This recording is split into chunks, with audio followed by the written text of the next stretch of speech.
বাংলাদেশের বিপক্ষে ম্যাচকে বেশ গুরুত্ব দিচ্ছে ভারত। শিলংয়ে চলছে সুনীল ছেত্রীদের অনুশীলন। হামজাদের বিপক্ষে মাঠে নামার আগে মালদ্বীপের সাথে প্রীতি ম্যাচ খেলবে ভারত। বাংলাদেশ দলকে হারাতে কৌশল নির্ধারণ করেছেন ভারতের কোচ মানোলো মার্কেজ। রোমান পেয়ারের রিপোর্ট। কোনো গোল হজম না করেই বাংলাদেশকে হারানোর লক্ষ্য নির্ধারণ করেছে ইন্ডিয়া। হামজা জামালদের বিপক্ষে মাঠে নামার আগে নিজেদের প্রস্তুত করে রাখছে সুনীল ছেত্রীরা। ১৯ মার্চ মালদ্বীপের বিপক্ষে একটা প্রীতি ম্যাচ খেলবে তারা।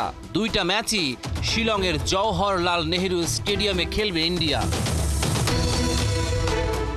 সিনিয়র ডিফেন্ডার সন্দেশ ঝিঙ্গাং বলছেন, আমাদের মূল লক্ষ্য বাংলাদেশের ম্যাচে ফলাফল অর্জন করা, কারণ এটি আমাদের এশিয়ান কাপ বাছাই পর্বে ভালো শুরু দেবে এবং আমি মনে করি এর আগে 10 দিনের প্রশিক্ষণ মালদ্বীপের বিপক্ষে প্রীতি ম্যাচ আমাদের প্রস্তুতিতে ব্যাপকভাবে সহায়তা করবে।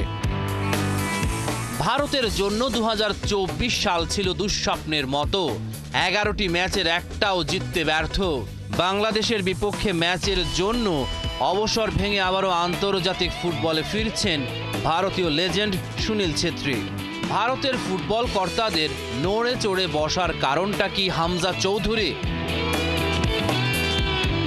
2005 সালে শুরু হওয়া অসাধারণ আন্তর্জাতিক ক্যারিয়ারের পর 2024 সালের জুনে অবসর ঘোষণা করেন 40 বছর বয়সী ছেত্রী। কিন্তু 40-এও নন চাল সে। ঘরোয়া ফুটবলে একের পর এক গোল করে চলেছে। 2024-25 আইএসএল মৌসুমে তিনি 24 ম্যাচে 12টি গোল করেছেন। আসরে দ্বিতীয় সর্বোচ্চ স্কোরার এবং শীর্ষ ভারতীয় স্কোরার হয়েছেন।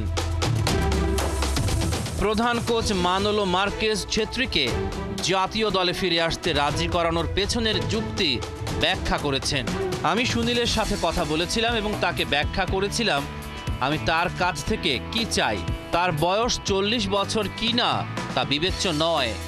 জাতীয় দলের ভালো ফর্মে থাকা খেলোয়াড়দের প্রয়োজন। আমাদের এমন খেলোয়াড় প্রয়োজন যারা গোল করতে পারে। এশিয়ান কাপ বাছাই পর্বে বাংলাদেশ, ভারত, হংকং এবং সিঙ্গাপুর সি গ্রুপে। শীর্ষ দলই মহাদেশীয় টুর্নামেন্টে স্থান পাবে। রহমান পেয়ার, ৭১।